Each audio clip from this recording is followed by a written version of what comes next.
I kind of got thinking about praise.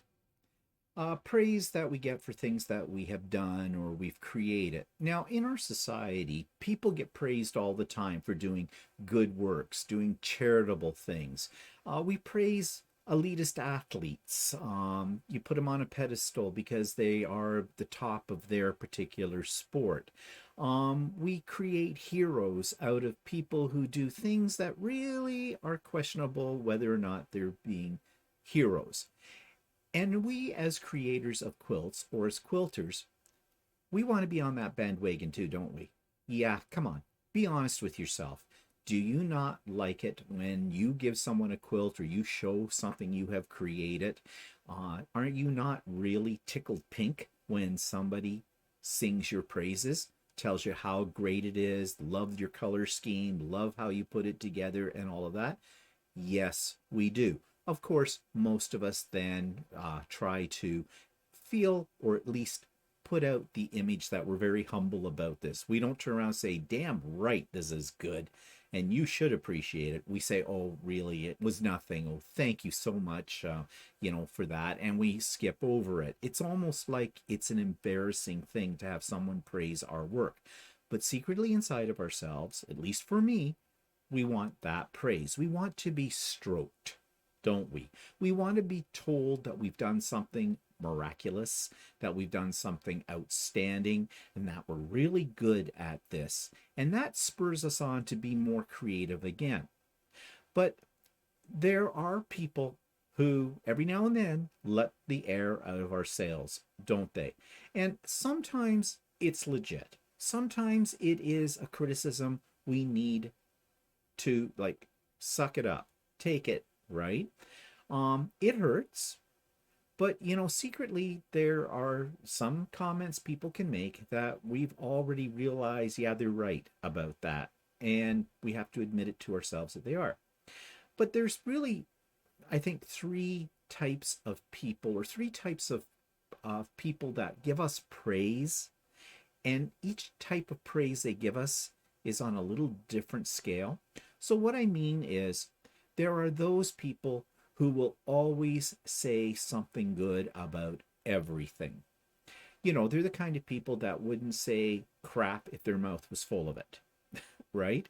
They're the ones who stroke us very well and they go, oh, I love this quilt. I love how you've created that. I love your color scheme. I love your quilting. I love your piecing in it. You're so good. Stroke, stroke, stroke. And, when we think about it, sure, at the time they're saying those things, it feels good, but it's not unexpected. We would know that even if we showed them something that was crappy, they would still say it was really good. So those are the kind of people that when we get the praise, I don't think we can take them serious about their praise. Really, they would say nice things about everything. And it's they're not trying to be necessarily phony, but it does come across as phony. And when you get praise from those kind of people for something you have sewn, you probably just put it in the back of your head and go, yeah, yeah, I expected that from you. Big deal. So what? So it really doesn't mean that much. But of course, we are polite. We accept it humbly and say, oh, thank you so much for that, and move on. Then there's those kind of people who are constructively critical. They will start out with a positive comment, but there's always a but in there. And it's the but that bugs you. And it's not because they are pointing out something that you might have been able to improve on or could have done differently. It's just that you kind of agree with them in the back of your mind. The kind of person to say, I love your color scheme. That's really nice. It really shows off your fabric so well and everything like that. If I can make a suggestion, this is when you start to hold back. If I could make just a selection, maybe if you'd gone with a little deeper shade of blue in that border, it might have offset your focal fabric a little bit more dramatically. Yeah, you knew that was coming. But the thing is, you probably already thought of that. You probably did. And you just didn't want to really admit it to yourself. So, what this person is doing and what really bothers you about that kind of praise is that they are pointing out to you something you already know, something you thought about and you could have maybe corrected at the time, but you didn't. So you're feeling a little guilty. You thought no one would notice, but they did. Now, this kind of comment, this kind of praise is not a negative one. I call it constructive criticism, because you might take this and file that comment away in the back of your mind, but on your next project, when something similar like this comes up, you might think about that comment and actually try to make the correction on the next project. So that kind of praise, I think, is more legitimate for us, because yes, it is showing us what is good about what we've created, but at the same time, it's showing us something we already knew, how we could improve in the future. So those kind of comments, that kind of praise, that kind of stroking is, I think, a very productive kind of stroking. And then you get the ones, and these ones could be subdivided into smaller groupings that you know are never going to say anything really nice about, no matter what you create, no matter how much time, how much care you put into it, they are going to be negative. Now, they may not start out being really belligerently negative to you, like that thing is a piece of crap. Why did you bother? No, they probably won't start with that. And you probably won't get those kind of comments from people you know, because those are the kind of people that have bigger issues in their personality, and they're not the kind of people you probably want to call friends. But you know, these are the kind of people that are probably more acquaintances than good friends. And they're the ones that really figure they have nothing to lose by criticizing you. Now, there could be a variety of reasons why they're going to be negative. One, they may be competitive. They could be somebody else who also quilts. And those are the kind of people that really wouldn't say anything nice about what you've created, because for them, it is a competition. And they'll probably bring the discussion around to their latest creation and go, yeah, that's really nice, but I did this one. That kind of person, you know? And at that moment in time, you're going, oh, yeah, yeah, it's all about you, isn't it? You know, you were standing there waiting for some praise from them.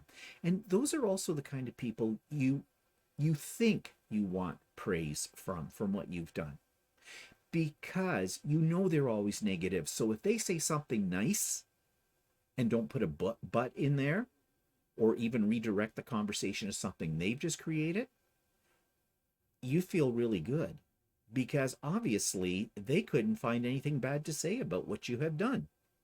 But really, is that a legitimate or an assessment of your work that is really genuine? You know, you have to think about it. Think about the source it's coming from. And in that same group of negative comment people, there are just people who want to rain on everybody's parade. If they're the kind of person, when you say, well, it's a nice day out, isn't it? And they go, yeah, if it doesn't rain. Um, oh, how are you feeling today? Oh, I just feel ill. You know, they're always the negative person in the group, kind of a thing. And you know those kind of people. Everybody has some people in their circle that are like that. So that's the kind of praise we shouldn't put too much onus in. However, we do. They're the ones that have the biggest effect on us, don't they?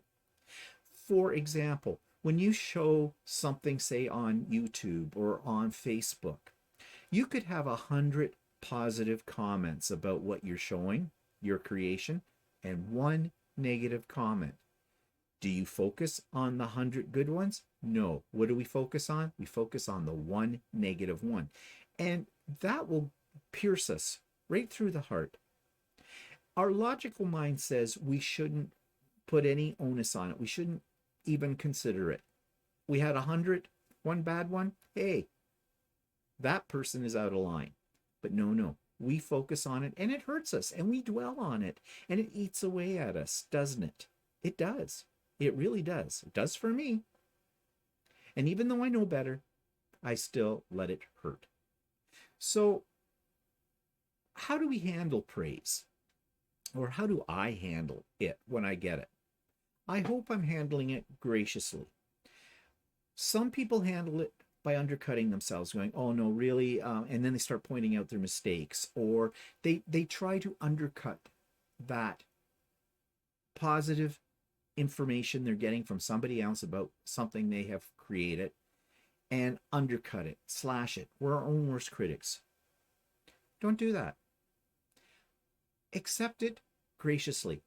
Thank you. That's all you need to say. Really, that's all you need to say. Now, there are some people who, when they get praised, want to hear more. And so they try to solicit the person to say more and more about it. Well, what is it exactly you like about this? Or, yeah, I worked really, really hard on this. I just put up a real sweat to it. It was quite a traumatic thing for me. You're looking again for more stroking. You know, that's pushing the envelope. And what you're doing is pushing away that person. That person is probably going to think, well, look, I said something nice about it. I genuinely meant it. And you're trying to get more out of me. I'll keep that in mind the next time you show me something, and I'll be careful what I say. So you don't want to push it. So a simple thank you is what I think works best. Now, of course, I have been known, because I do have somewhat of a sarcastic personality. Who, me? Yes, me. Um, I have said to some people I know very well, and they say, "I really like that. That's great." And I go, "Of course it's great. I made it." But they know that I am basically joking. Am I? Am I? Let's be honest with ourselves, okay? We know when we've done something really well. And sometimes we have to bite our tongue not to seem a bit of an egotist, don't we? At least I do. This is how I handle things. So I guess the bottom line of what I'm saying is, we all want to be stroked. We all want people to say nice things. So show your creations to people that you feel that their opinion is worth something to you, that is genuine, and accept the praise graciously. That'll make you feel good. If it's somebody who's a negative Nelly, if it's somebody that always has a but, don't show it to them. Don't put yourself in the line of fire. Don't put yourself in a situation where you're going to get hurt with that. And the best praise you can ever give is the praise you give yourself internally. When you feel that you have done a good job and you're proud of that, and accept your own praise. Don't be your own worst critic.